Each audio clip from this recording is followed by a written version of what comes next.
आमच्यासाठी साखरे बंधारे केले, आमची जमीन निवड वेळेवर होती, त्याच्यावर काही येत नव्हतं, पण त्याच्यावरून मी ड्रिप्स लावलं आणि डाळिंबाची शेती केली. आता माझे डाळिंब मुंबईच्या बाजारात येतात की तुमची देण आहे.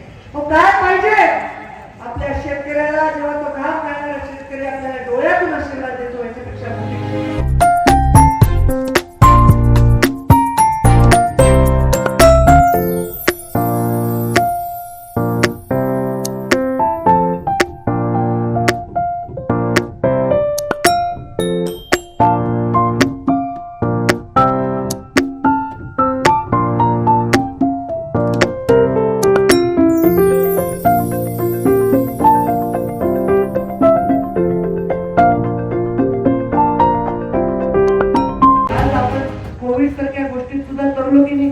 सगळ्या जगामध्ये मोठ्या प्रगत देशामध्ये एवढा गोंधळ होत असताना आपला देश हा एकदम शांत संयमी राहिला आणि अनेक देशांना वॅक्सिन पुरवण्याचं काम आपल्या भारत देशाने केले.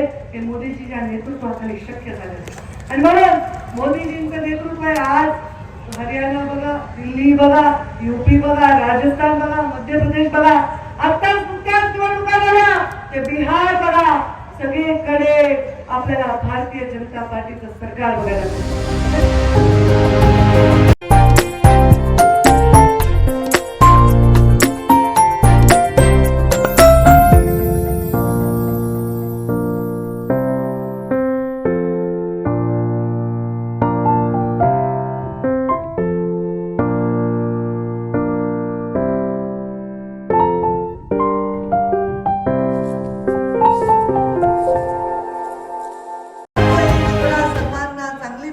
आरोग्य दे, सर्वांना सुखात आनंदात ऐश्वर्यात ठेव.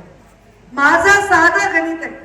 मला एखादी प्रश्न विचारला फार मोठ्या माध्यमातल्या अत्यंत मोठ्या व्यक्तीने की एवढा संघर्ष, एवढ्या खोट्या गोष्टी तुझ्या बाबतीत घडल्यावर तू काय करते? मी एवढंच सांगते की मी सत्य बोलते. ते कडू वाटलं त्याला वाटू द्यावं, कारण जो असत्य असतो त्याला कडू वाटतं, जो सत्याचा बाजूने असतो त्याला ते गोडच वाटतं. त्यामुळे आपल्याला एक बाजू ठरवायची.